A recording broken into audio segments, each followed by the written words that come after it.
કેમ છો? ઉનાળો આવી ગયો છે, નવું નવું ખાવાની મન થઈ રહ્યું છે, ઠંડુ ઠંડુ ખાવું ગમે છે, સ્વીટ સ્વીટ ખાવાનું ગમે છે. ચલો એના માટે લાઈટ અને સરસ આપણે વન ટાઈપ ઓફ ડેઝર્ટ કહીએ એવી એક વસ્તુ બનાવીએ જે આપણા મહેમાનો ખૂબ પસંદ કરશે અને તમને પણ બનાવવામાં આનંદ આવશે. એકદમ ઇઝી અને એકદમ ઘરની બનાવેલી સરસ વસ્તુ બનાવીએ આપણે ઓરેન્જ ફાલુદા રબડી. તો એના માટે આપણે સૌથી પહેલા ગેસ ચાલુ કરી અને રબડી બનાવીશું. રબડી બનાવવા માટે મેં 2 બ્રેડના ક્રમ્સ બનાવી લીધા છે અને અડધો લીટર દૂધ લીધું છે. તો બ્રેડ ક્રમ્સ અને દૂધ બંને મિક્સ કરીશું અને એની બનાવીશું આપણે રબડી. એની અંદર જ આપણે કેસર અત્યારે જોડે નાખી દઈએ અને એને સતત હલાવતા રહીએ. આપણું દૂધ ગરમ થઈ ગયું છે. એની અંદર આપણે 2 ચમચી જેટલી ખાંડ નાખી દઈશું.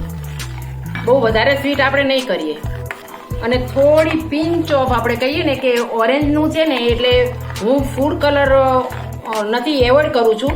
એસેન્સ કલરવાળી કોઈ વસ્તુ નથી બનાવતી. તો થોડો કલર લાવવા માટે આટલી અમથી હળદર નાખીશું.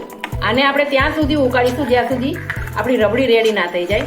બ્રેડ દૂધને શોષશે અને દૂધ અને બ્રેડ બંને મિક્સ થઈ જશે એટલે એકદમ રબડી ઘાટી સરસ તૈયાર થઈ જશે. હવે આપણી રબડી રેડી થઈ જવા આવી છે. એની અંદર આ ટાઈમે આપણે એલચીનો પાવડર થોડો મિક્સ કરી દઈશું. આપણી રબડી રેડી થઈ ગઈ છે. હજુ પણ થોડી ઠંડી થશે એટલે ગાઢી થઈ જશે. તો રબડીને આ બાઉલને આપણે સાઈડમાં મૂકીશું અને હવે આપણે બનાવીશું ફાલુદા, ઓરેન્જ ફાલુદા બનાવીશું અને પછી બંનેનું મિક્સ કરીને આપણે સર્વ કરીશું. હવે આપણે ઓરેન્જવાળું ફાલુદા બનાવીશું. એના માટે આપણે પ્યોર ઓરેન્જનો પલ્પ જ્યુસ લઈશું અને એની અંદર એનાથી અડધું થોડું પાણી ઉમેરીશું. કેમ કે આ આરા લોટ લઈશું. આરા લોટ છે તરત જ પાણીને શોષવા માંડશે. ગેસ ચાલુ કરી દઈએ અને એની અંદર ધીરે ધીરે કરીને આરા લોટ મિક્સ કરીએ.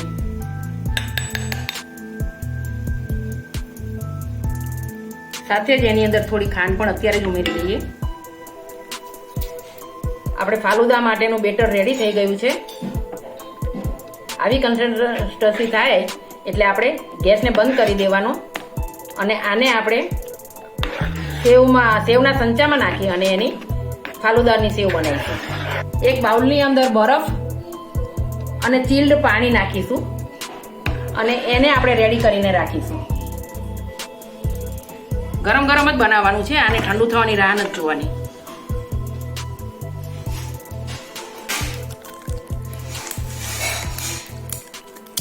જો આપણી રબડી ફરીને મસ્ત તૈયાર થઈ ગઈ છે. પહેલા આપણે એને એક બાઉલમાં કાઢી લઈએ.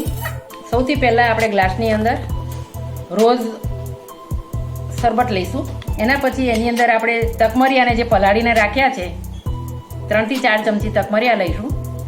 હવે આ છે આપણે ક્રીમ લેવું હોય તો ક્રીમ લઈ શકીએ છીએ, પણ હું મારા ઘરની વસ્તુ વધારે વાપરવાનો પ્રિફર કરું છું. તો મલાઈ છે જે હું આમાં મલાઈ નાખીશ.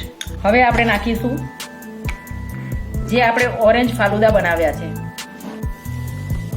એના ઉપર નાખીશું આપણે રેડી કરેલી રબડી. હવે આપણે ફાલુદા સેવ, થોડી ઓરેન્જ સેવ નાખીશું, તકમરિયા પલાળેલા, ક્રીમ અથવા તો મલાઈ જે આપણને સુટેબલ હોય એ, રોઝનું ફરી સુગર સિરપ એડ કરીશું અને ડ્રાયફ્રૂટ વડે એને ગાર્નિશ કરીશું. રેડી છે આપણી ઓરેન્જ ફાલુદા રબડી.